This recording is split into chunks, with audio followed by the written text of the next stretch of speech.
پاکستان میں 125 motor cycle 3 lakh روپے میں پڑتا ہے۔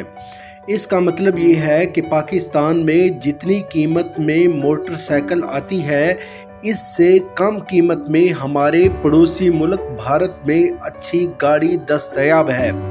اس معاشی پستی کا ذمہ دار کون ہے؟ تو جواب ہے ہمارے سیاستدان، جواب ہے اقتدار کے تمام شراکت دار۔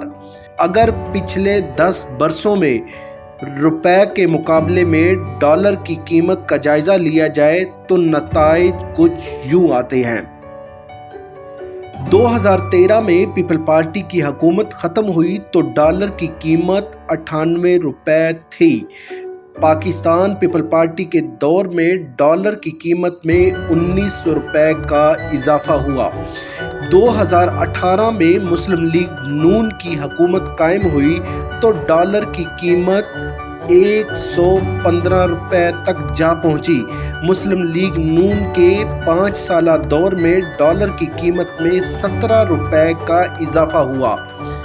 اپریل 2022 میں تحریک انصاف کی حکومت ختم ہوئی تو ڈالر کی قیمت 190 روپے تھی۔ پی ٹی آئی کے 3.5 سالہ دور میں ڈالر کی قیمت میں 70 روپے تک اضافہ ہوا۔ اپریل 2022 میں پی ڈی ایم کی حکومت قائم ہوئی جس کے 1 سال کے دوران ڈالر کی قیمت میں 100 روپے کا اضافہ ہوا۔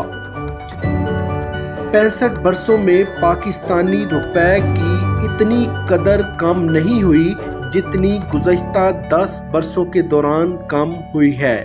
اسی کا نتیجہ ہے کہ آج بھارت ہم سے بہت آگے کھڑا ہے۔ پاکستان میں جتنی قیمت میں موٹر سائیکل آتی ہے اس سے کم قیمت میں بھارت میں بہترین گاڑی دستیاب ہے۔ تاریخ کے اوراق میں لکھا جائے گا کہ جب دنیا ترقی کی منازل طے کر رہی تھی تو ہم ایک دوسرے کو نیچا دکھانے میں مصروف تھے۔